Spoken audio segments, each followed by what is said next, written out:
Dear learners, welcome to the session of Talon Next JavaScript. So today we are going to work with and see the elements related to arrays in JavaScript. Especially if you want to convey in the language of JavaScript, we are going to see about array objects. Okay, array objects. That's what we are going to discuss.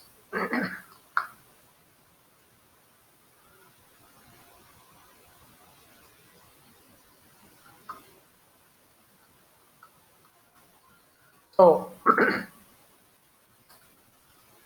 how to create an array based on literal. Okay, here emp is the array name.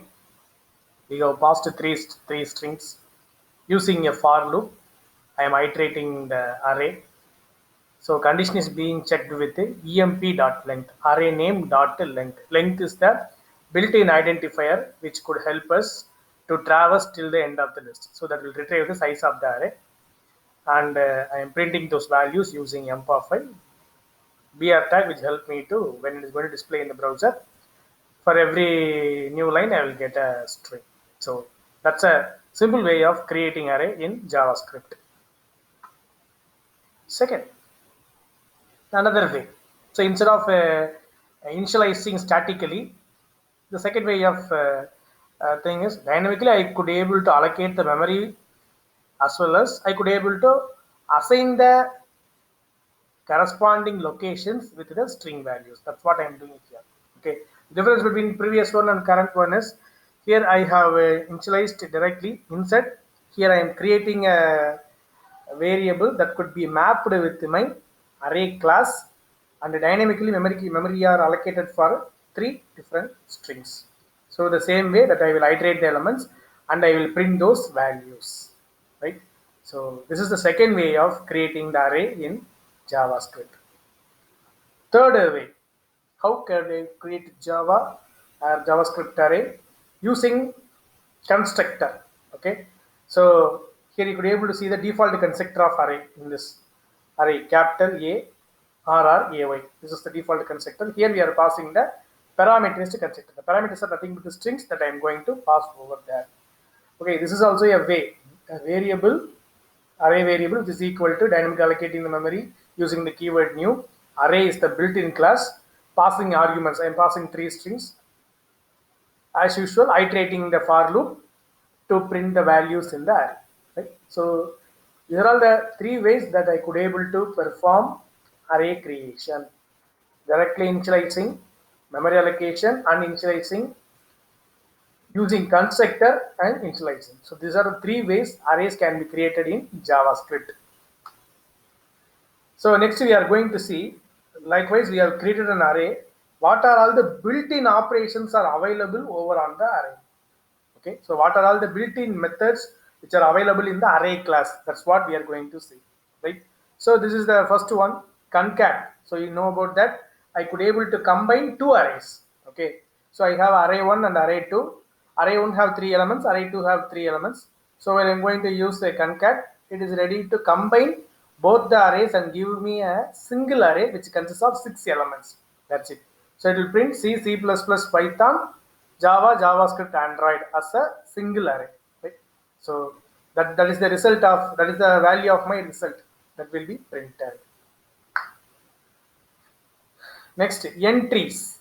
Okay, so entries, we have seen the same method in object, in the class object also, right? So there also we are having that method entries. The same behavior also it will exhibit here, because entries is the base class for object. Object is the base class for all the available classes. So nothing to worry about that. Okay, so what we are going to concentrate here, so entries will fetch me the values available in the given array. So using for loop, that we are going to retrieve here. That's all. So ultimately all the values available in the corresponding array will be displayed, right, using entries. Next, every is an interesting method that I could able to do a check directly on array without writing any tedious logic, right? Here you could able to find out that check the document.writeLn, check the last line, document.writeLn of marks.every of check. Okay, marks.every of check. What is the check? Check is a function.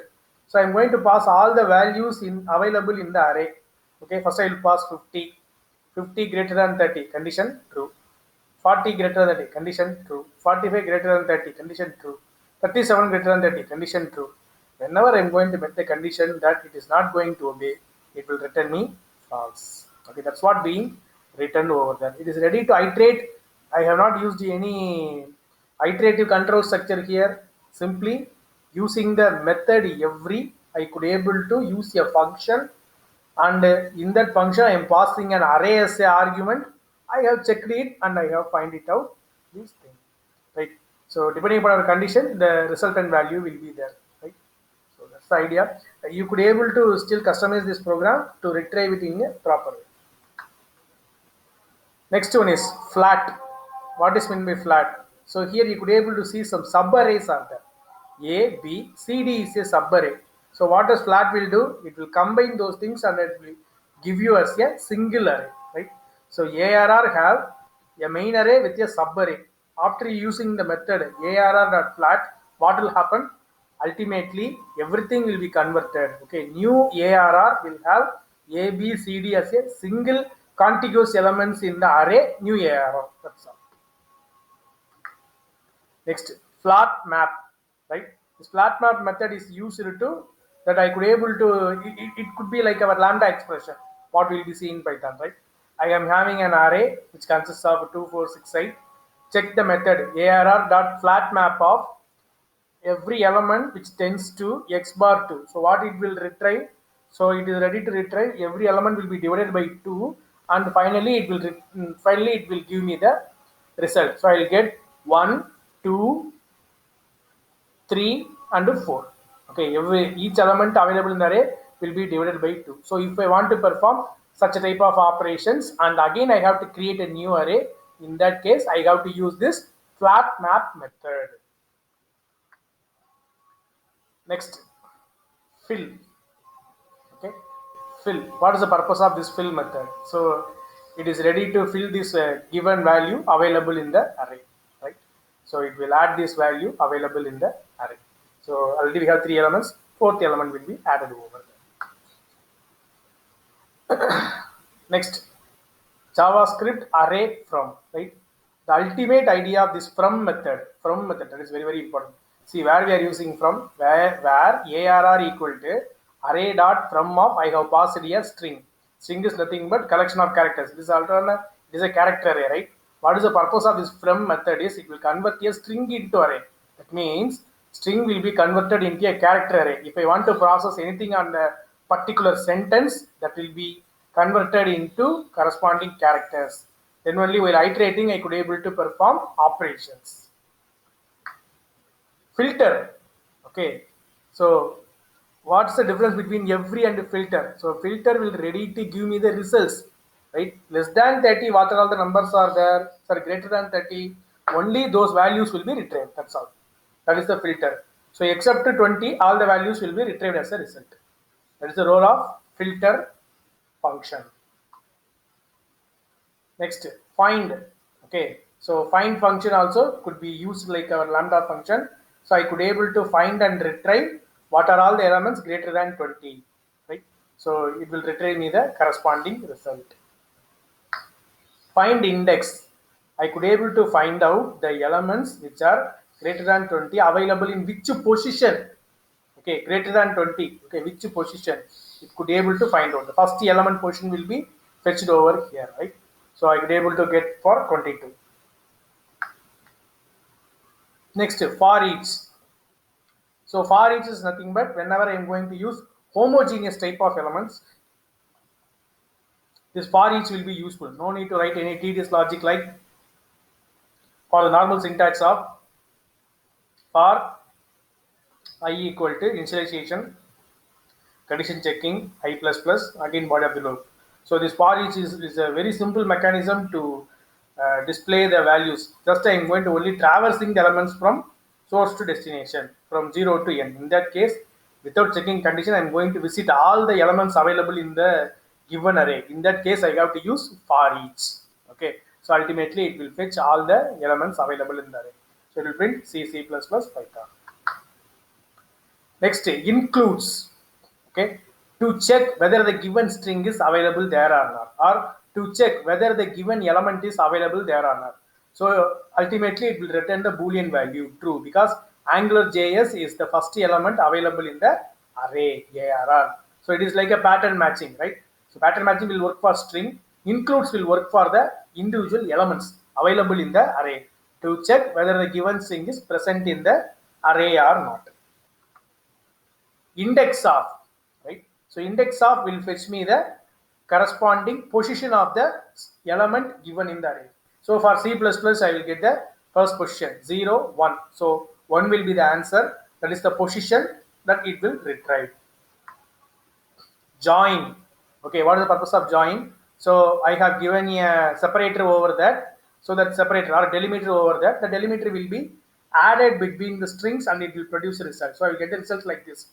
So what I will do, ARR is the array name. So array dot join of delimiter is hyphen they have given. So output will be AngularJS hyphen node.js hyphen jQuery. So likewise, I will get delimiters to be inserted between the elements of the array.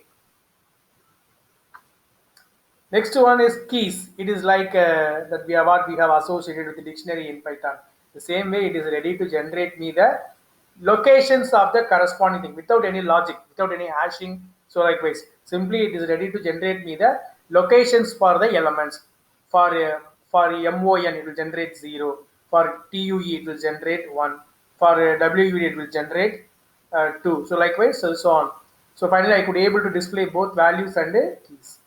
That's what they are ready to given over there. But in the for loop, they are ready to display only the keys, right? So if I want to access the element using the key, I could able to access.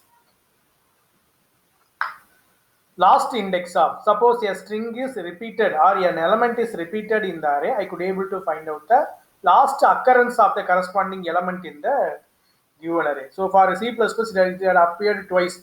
First, it had appeared in the first location. Second time, it was appeared on second time, and the last time, it was appeared in the 0, 1 to third position. Okay. So ultimately, value 3 will be stored. That's the position of last C++ available in the given array.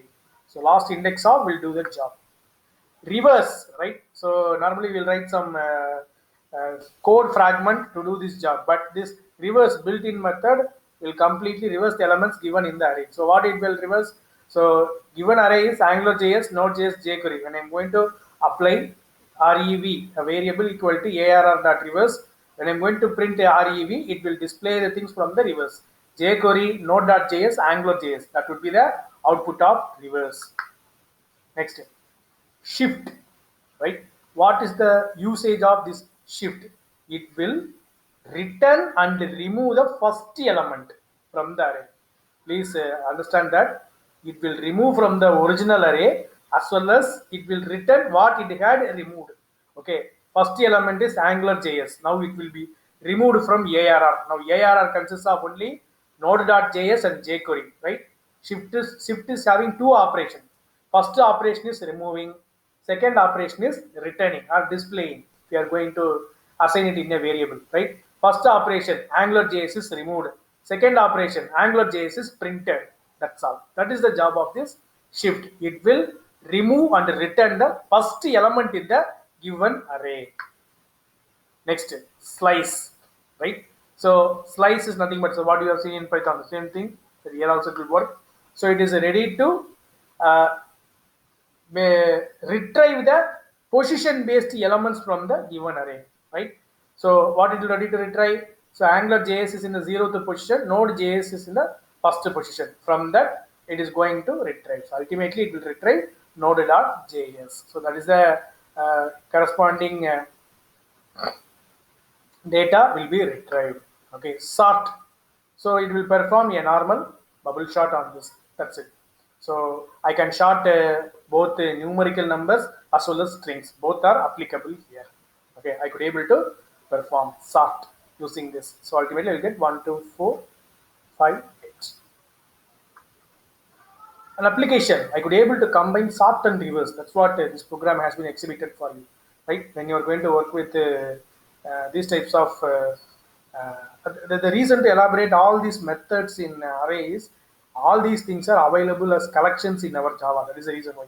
Once you learn this one in a easier way, the same type of thing you could able to apply when you are going to solve your logical building in Java, right? These types of methods exist in collections also, right? Because learning in JavaScript is more easy compared to your Java. That's the reason why I am stressing out all these methods in individual objects. So we have an array.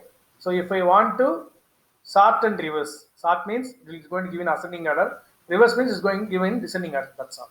So likewise, it is going to return and produce me. AR of 0 means what it will return. What is the first element? First element is going to be 8. That will be displayed. That is a very good application on this. Okay. Splice. Yes, this is the something important one that we need to work. So it will combine the operation of slice also here. Okay.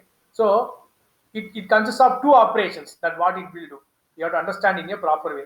So check that method. There is an array. It consists of Monday, Tuesday, Saturday, Sunday, Thursday, Friday. We are having totally 6 elements are there. So what we are ready to do over on that, ARR dot splice of 2 comma 2 comma Wednesday. Right. Now first 2. Go to the position number 2. 0, 1, 2. Okay. So in that place, I need to remove 2 elements. First, Saturday, Sunday. That's what the second 2. All the 2 elements will be removed. Now, second operation, I need to post 1 element. What's the element? Wednesday. So, 2 elements, Saturday and Sunday, are removed, and in the second position, Wednesday is going to be placed. That's all. So, finally, it will print Monday, Tuesday, Wednesday, Thursday, Friday. That could be the answer. So, the first operation is you have to visit to the location. Second operation is how many number of elements to be retrieved from that location, that must be retrieved. Third operation is in that mentioned location, what is the element need to be inserted. So this is what we have to do. So that could be an interesting discussion about array objects in Java. So we will see further things